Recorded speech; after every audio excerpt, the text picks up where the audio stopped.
Sci-Fi Surprise Time with Phantom Planet. See, I used my new gray marker. It's when it kind of looks like a cloud, but it's not as intended. Hey everyone, it's Shannon, and I'm continuing my Sci-Fi Surprise Series, watching all 50 movies in this science fiction collection, classics or not. And the 38th film is The Phantom Planet. I forgot the on here. Bad Shannon. Bad Shannon. Should I add it? I feel bad. It's titleless. It's titleless. So The Phantom Planet is from 1961, and it's black and white. It feels like a 50s movie. I have to say that that's just the truth. And I like that. This is one that I really thought the entire series would be like this. I really did. Alright, getting too fussy. Don't get too fussy on these things. I really thought almost the entire collection would be like 80% this kind of movies.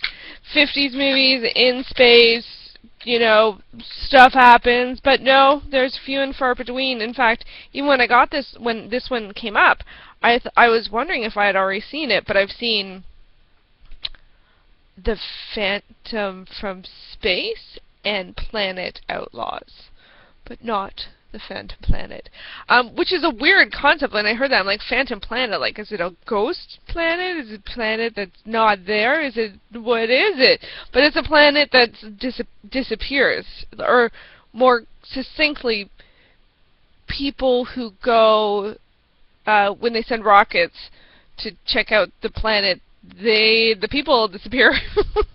So, or the rockets disappear. I think there's a little of both. I don't know. Either way, it was awesome.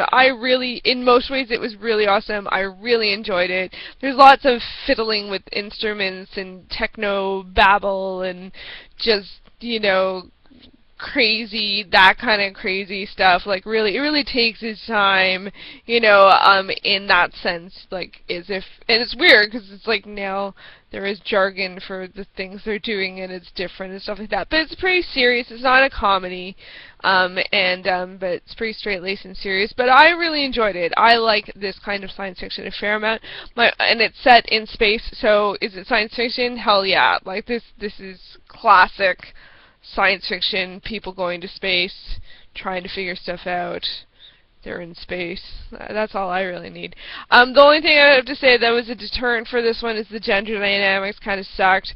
The women were either sort of the communication / secretary type in the human world, and then in the other women were just pretty, like, either one couldn't talk. I am actually kind of annoyed at how many of these films have a character, a female character, that for some reason she just doesn't talk.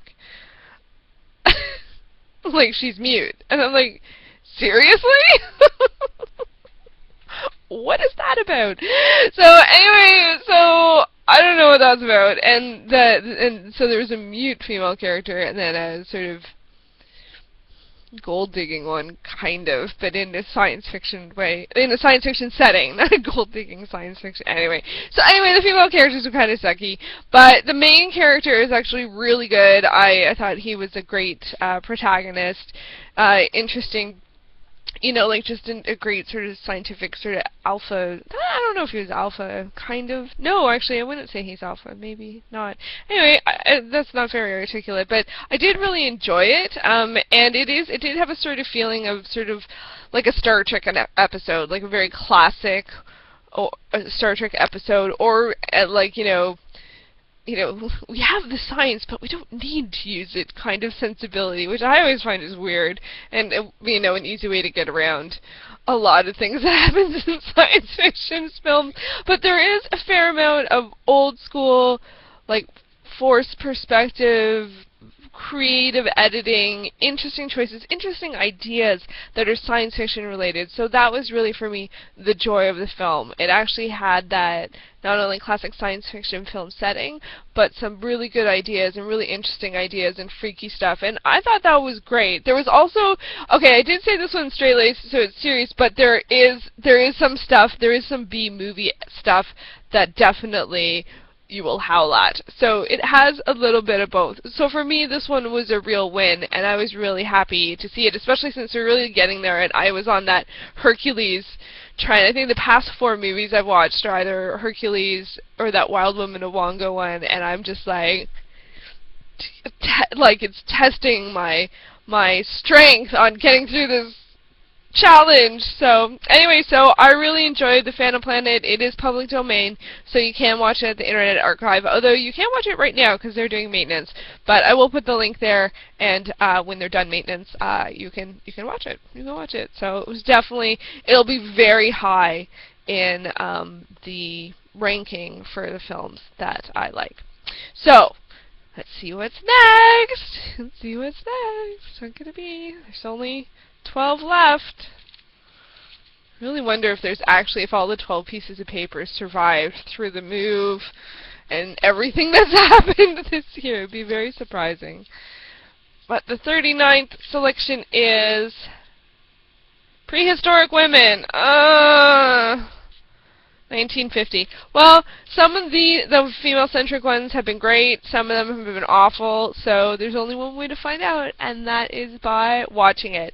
I'm still holding out hope that I can make it through all 50 by the end of the year. But given that it's December 4th, I feel like, and I'm doing like lots of, December always gets crazy. And I'm doing the Teen Wolf Countdown. I don't know, it might be crazy, but I'm still going to try. So Prehistoric Women is next. Because prehistoric is science fiction, right? I have a feeling that one's not going to be science fiction. Maybe it's on another planet. Who knows? Only one way to find out. Alright, thanks for sticking with me and sticking with this challenge, and that's all I got today. Thank you. Actually, it's not. I'm going to record another vlog, but that's all I have to say about the Phantom Planet, which is pretty much watch it. I liked it. Thanks for watching.